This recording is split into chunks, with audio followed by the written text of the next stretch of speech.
Olá, bem-vindo mais uma vez ao nosso canal. Bem-vindos a mais um vídeo no canal Deus no Coração. Que essa mensagem possa transformar a sua vida, que Deus lhe abençoe sempre, e jamais perca a fé em Deus, que o milagre irá acontecer. A nossa vida é sempre essa equação daquilo que a gente é com aquilo que a gente gostaria de ser. Também um pouquinho do que a gente já foi. Não é possível a gente conjugar o momento presente sem a junção de tudo isso. E a conjugação do futuro, esse tempo que a gente nem sabe se vai ter, depende da articulação sábia do passado que nós tivemos com o presente que hoje a gente tem.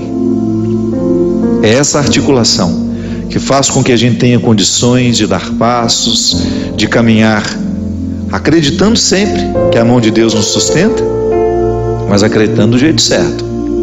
Sempre que eu penso a providência de Deus, eu penso como um favor que nunca deixa de estar presente na minha vida, mas que ao mesmo tempo nunca retira a minha possibilidade de fazer a minha parte. Porque humanamente, minha gente, nós já aprendemos, até a psicologia e a pedagogia nos ensinam que o bom educador nunca dá ao seu discípulo a lição pronta. Seria um crime contra o discípulo oferecer a ele a lição pronta. O mestre dá a certeza de sua presença para retirar alguma dúvida, para poder ajudar a dissolver aquilo que está atrapalhando e prejudicando o aprendizado, mas em alguns momentos o discípulo terá de conviver com a sua solidão. O mestre se cala e se recusa a dar a resposta que nós tanto buscamos. Não é assim na vida? Há respostas que Deus só pode nos responder através do silêncio dele. Isso é mão de Deus também nos sustentando. Que às vezes a gente tem a ilusão, e isso é fruto de uma visão ingênua. Infelizmente, o discurso religioso ao longo da nossa vida pode nos colocar visões ingênuas de que Deus vai fazer tudo por nós, de que Deus faz isso, que Deus faz aquilo. Tá certo? Nós temos o direito de acreditar na proteção divina, mas nós não estamos desobrigados de fazer a nossa parte, porque é uma questão de sabedoria, de maturidade. O pai faz isso com o filho, a mãe faz isso com o filho. O amor não pode nos fazer pensar, o amor que a gente sabe que Deus tem por nós, não pode nos fazer pensar de que Ele fará tudo. Gosto muito dessa expressão. Nós só temos o direito de esperar pelo impossível depois que a gente fez tudo o que nos foi possível. Então Deus nos protege, sim, mas Ele também pede que eu faça a minha parte nessa proteção. Eu rezo a Deus pela minha vida, peço para que Ele me dê saúde, mas preciso fazer a minha parte para que essa saúde seja uma realidade na minha vida, não é? O cuidado que eu tenho comigo é uma expressão dessa minha parte, do milagre que eu preciso realizar diariamente. Então, às vezes eu identifico a mão de Deus estando presente na minha história, mas não me segurando como eu acho que segura. Sim, alguns desamparos são importantes demais no nosso processo humano. Seria muito interessante se a gente aprendesse isso desde o berço, mas infelizmente não. Então nunca é tarde para a gente aprender. A desproteção que às vezes nós sentimos na vida também é a mão de Deus, porque aquele que ama desprotege, para que você fique exposto àquilo que você precisa viver e experimentar sozinho. A presença dele sempre nos olhando, sempre nos orientando, porque isso é muito interessante. Quanto mais a gente cresce, quanto mais a gente amadurece na nossa experiência com Deus, maior é a capacidade que a gente tem de ouvir e compreender a voz dele na nossa história. Então Deus me protege assim, mesmo quando Ele está distante, sabe? Não é que Ele fica distante, é que nós nos sentimos por causa das situações da vida. O contexto desfavorece perceber essa presença intensa na nossa vida. Então aquele momento de desconsolo, meu Deus, parece que eu estou abandonado pelo Senhor. Não é não. Esse desconsolo faz parte dessa proteção dele na nossa vida. Porque quem ama sabe muito bem que o amor também precisa passar pela dura experiência da desproteção, porque excesso de amor desprotege. Não é assim que funciona? Quando uma pessoa é excessivamente protegida, no fundo, no contrário de tudo isso, existe uma desproteção, porque aquela pessoa não consegue amadurecer. Então ela vai ser eternamente ingênua, vai ficar eternamente acreditando que ela está dentro de um conto de fadas, e a vida não é um conto de fadas. Então acreditar na proteção de Deus não nos dá o direito de pensar que Deus fará tudo por nós, que caminhará por nós. Não. Ele vai estar sempre nos fortalecendo à frente dessas batalhas que nós precisamos enfrentar, mas nós estaremos na responsabilidade de realizar a parte que nos cabe. Foi assim com Moisés. Essa música cita Moisés, né? Foi essa mão que ajudou Moisés a dividir o mar em dois. Há nessa passagem uma riqueza muito grande que está em Êxodo. Quando Moisés está apavorado, porque ele retirou o povo do Egito e saiu na direção dessa terra protegida. Protegida não, prometida. Está vendo? Que também é um pouco protegida, né? A terra prometida seria alcançada, uma promessa que Deus fez a Moisés, desde que ele se encorajasse a retirar aquele povo da escravidão e atravessasse as dificuldades do deserto. Veja que quem já teve a oportunidade de ir a Israel sabe muito bem o que é o deserto.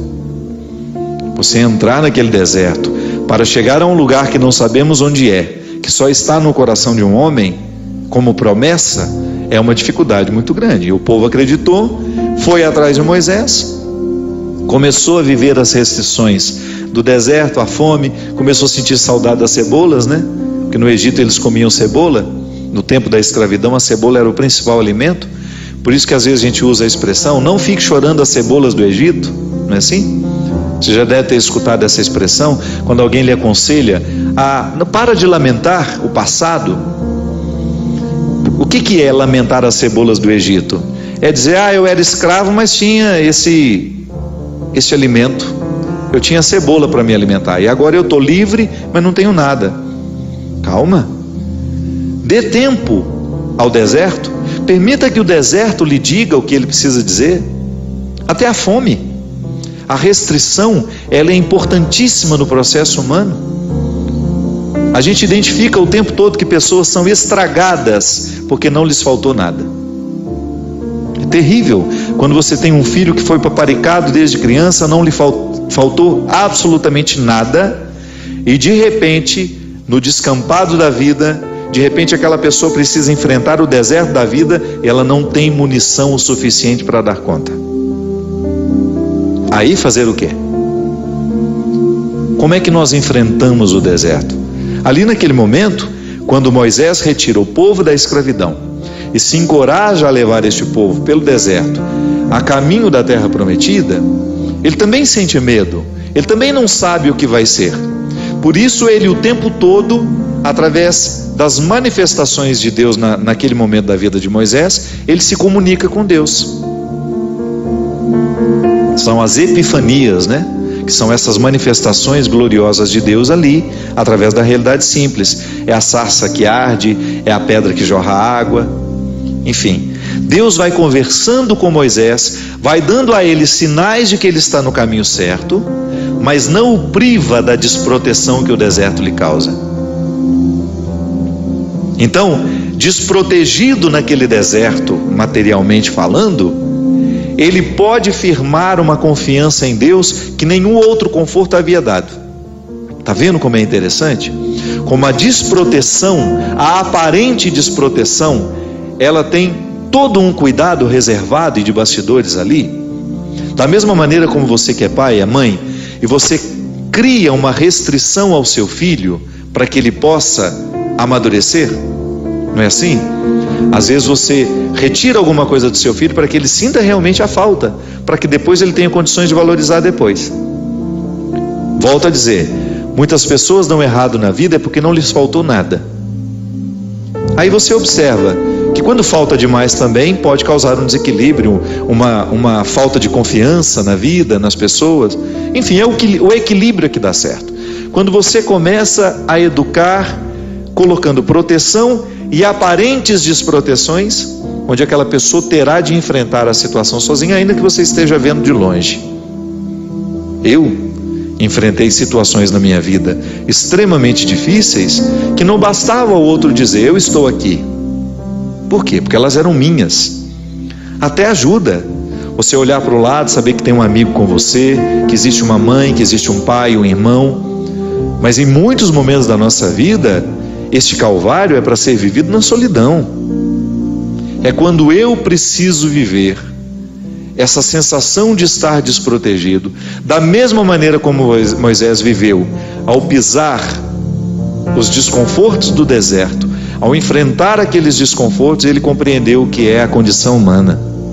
Então eu também faço essa experiência, você faz. Eu não quero passar a vida em brancas nuvens, não quero mesmo. E é por isso que desde muito menino, quando a vida me era difícil, eu encontrava alguma coisa naquele desconforto que me fazia pensar mais alto, que me fazia pensar além. Moisés, vivendo o desconforto do deserto, precisava convencer os que estavam ao lado dele de que aquele desconforto valeria a pena. Mas alguns queriam voltar para a escravidão. Olha como a fraqueza humana está muito presente na nossa vida no momento do desconforto. Quanta gente, vou dar um exemplo simples para você entender. Existem pessoas que precisam romper com namoros que são terríveis, desastrosos.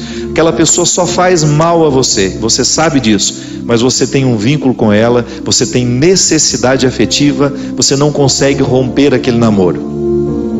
Então, de repente, você se encoraja, você fica com tudo claro diante de você, essa pessoa não me faz bem, eu não posso me casar com essa pessoa, porque se no tempo do namoro já está assim, imagina na época do meu casamento, depois no meu tempo de casado, vai virar um inferno pior ainda do que já é. Aí você se encoraja, motivado por pessoas que estão ao seu lado, a romper. Aí é terrível no dia que você rompe. O sofrimento é cruel dentro de você. Parece que você nunca mais vai se recuperar, que você só pensa naquela pessoa. Por quê? Porque apesar dela te fazer tão mal, você tem um vínculo doentio com ela, de dependência afetiva. Você sabe que ela te faz mal, mas você não sabe viver sem ela. Aí você começa a dar passos. A primeira semana é horrível. Você sofre, você chora, você não pode ouvir a música, você não pode sentir o cheiro, você não pode ver aquele pedacinho de não sei o que ele esqueceu lá na sua casa, que tudo aquilo é terrível. Mas de repente você começa a dar passos de libertação. É como se você estivesse andando na direção de uma terra que só vai te fazer bem. E 1 mês depois aquele sofrimento ficou melhor, 2 meses depois aquele sofrimento melhor, e de repente você não está nem mais lembrando. Claro que ainda existe ali um vínculo silencioso sendo desarmado, porque a dependência afetiva, ela não morre da noite para o dia. A gente precisa, é como se você fosse sufocando uma célula cancerosa com o processo da quimioterapia, sabe? Que você vai retirando a vida da célula cancerosa, que é a célula que nos mata. Aí digamos que 3 meses depois, você encontra de novo com aquela pessoa e você tem aquela famosa recaída. Aí pronto. O castelo que você estava construindo, o chão que você tinha andado, que tinha sido tão difícil, você joga fora e você volta para o Egito, você volta para a escravidão. Você faz o mesmo que os companheiros de Moisés queriam fazer, voltar a comer a cebola, voltar a comer o alimento podre, estragado. Aí você reata aquele relacionamento, porque ele é doentio e você não cuidou da devida distância que você deveria manter. Porque quando você tem essa dependência afetiva, você tem que estabelecer a distância, porque senão você não se cura. Você tem que parar de querer saber da vida daquela pessoa, porque senão você não se cura. Você precisa parar de ficar fuçando o Facebook dela, porque senão você não se cura. Você precisa parar de ficar investigando a vida. Onde que ela foi? O que ela tá? Você tem que cessar todos os pontos que podem lhe fazer querer voltar para o Egito. porque senão você nunca vai se libertar. Aí 3 meses depois você está bela e formosa já, matando a célula cancerígena, você vai, dá mais uns beijos na boca, volta àquela dependência horrorosa e o inferno retorna na sua vida. Na sua primeira semana é até bom que está tudo voltando. Daqui a pouco, minha filha, você está no inferno pior do que você estava 3 meses atrás. É assim. Quando a gente não sabe viver o desconforto que nos edifica, a gente se boicota o tempo todo. É como parar de beber, é como parar de fumar. Você fica sem fumar 1 ano e você comemora porque você parou de jogar aquela toxina cancerígena no seu organismo, e de repente você vai lá e acende um cigarro de bobeira e aquele vício volta como se fosse um monstro capaz de te comer inteiro. Pronto. Todo aquele sacrifício que você fez dos primeiros dias sem fumar vão para o saco. Por quê? Todo aquele sacrifício vai para o saco. Por quê? Porque você não foi capaz de viver o desconforto de renunciar. Minha gente, é impressionante como essa mão de Deus nos auxilia assim, nos fazendo conscientes do que nós precisamos romper na nossa vida. São situações que a gente precisa estabelecer limites para elas, porque senão a gente não vai ser curado nunca. A gente vai ficar eternamente doente na fila dos necessitados, chorando e mendigando um pãozinho de bondade do outro, um pãozinho de afeto do outro. Pelo amor de Deus, nós não fomos feitos para isso. Nós não fomos feitos para ficar arrastando dependentes afetivamente dos outros. A gente foi feito para amar.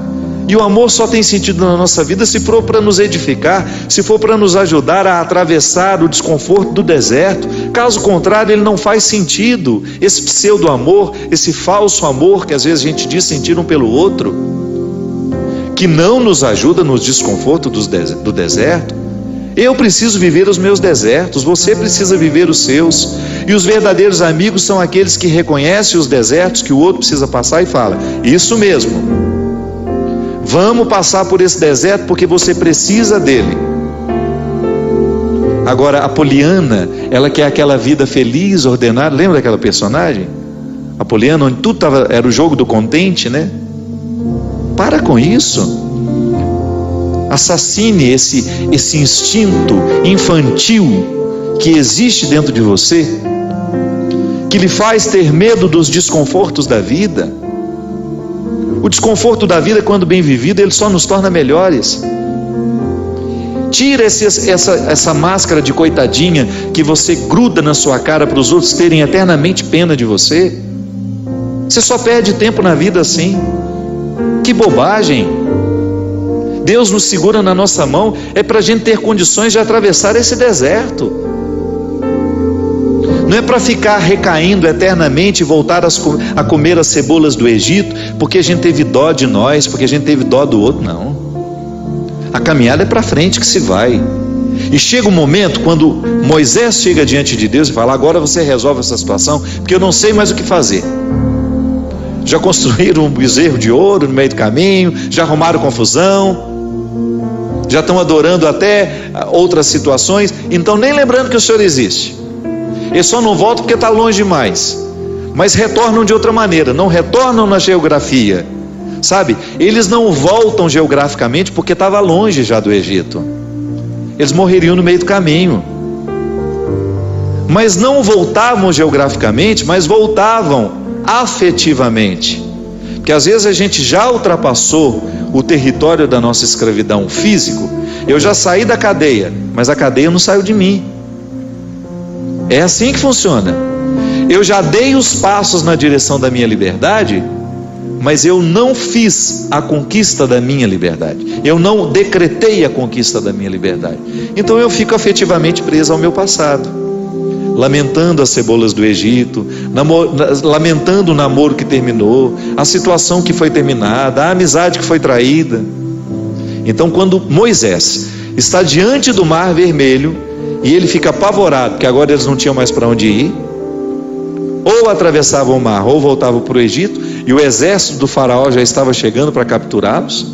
O que ele faz? Ele tem uma reunião particular com o Senhor, né? Uma audiência particular de urgência. ligue lá para o secretário de Deus e fala: pelo amor de Deus, você pede para ele me atender hoje, que eu não posso mais ficar sem essa resposta. O exército do faraó está chegando. E aí ele acha que Deus iria dar uma resposta fácil para ele, né? Ia dar uma solução rápida. Não. O que Deus fala? Lembra, gente? Lembra? Corre, né? Entra nessa água. Olha que frase forte. Diga ao povo que caminhe. Eu não vou fazer por vocês o que só vocês podem fazer. Eu vou dar todas as graças para que o milagre aconteça. Eu vou fortalecer a coragem de vocês, mas se não colocar o pé na água, se não desafiar este mar, ele não se abre. E foi o que o povo fez. Moisés à frente, certamente, cheio de medo também, né? Ai, meu Pai de misericórdia, o que vai acontecer agora? Quando ele começou a entrar, a colocar os pés na água, Deus faz a sua parte. Minha gente, a nós nem importa se isso aconteceu dessa maneira mesmo. A nós interessa é o fato de que Deus faz diariamente isso na nossa vida. Sempre que eu me encorajo a vencer os mares que me desafiam, eu estou exercendo o cuidado de Deus na minha vida. Sempre que eu me encorajo a colocar o pé no mar que me ameaça, eu estou cumprindo a parte da promessa de que Ele estará sempre ao meu lado. Você faz a mesma coisa. Sempre que você desafia os seus mares, sempre que você enfrenta os seus desconfortos, quando você não tem medo do desconforto que lhe chega, quando você olha para ele de frente, você fala: e agora? O que é que nós vamos fazer a partir desse momento? O que você me traz de bom? O que você está me desafiando? Eu vou aqui recrutar as minhas melhores partes, porque só isso me interessa. Se o desconforto me chega, eu preciso atravessar esse deserto para poder alcançar essa parte da terra prometida que me espera. É assim que funciona. Não há uma fórmula mágica para a vida. Ainda que a gente não acreditasse em Deus, nós teríamos de viver os desconfortos que nos fazem crescer. Ainda quem não crê em Deus precisa enfrentar os desconfortos de sua história, de sua existência. Agora é claro que quando a gente acredita em Deus, quando nós acreditamos de que existe alguém superior a nós, nos capacitando para a gente fazer a travessia, um conforto a mais nos é oferecido. Por isso, baseados na experiência deste conforto que eu já fiz, que você já fez, em muitos momentos, quando essa mão de Deus cuidou de nós, é que a gente dá continuidade ao processo de caminhada, de enfrentamento. É enfrentamento, a palavra é essa. Se a gente não vive os enfrentamentos diários dos nossos desertos, dos nossos conflitos, dos nossos medos, a gente nunca vai chegar. Obrigado pela sua companhia. Derrame sobre nós a bênção do Deus Todo-Poderoso, Ele que é Pai, Filho e Espírito Santo. Amém. Que Jesus ilumine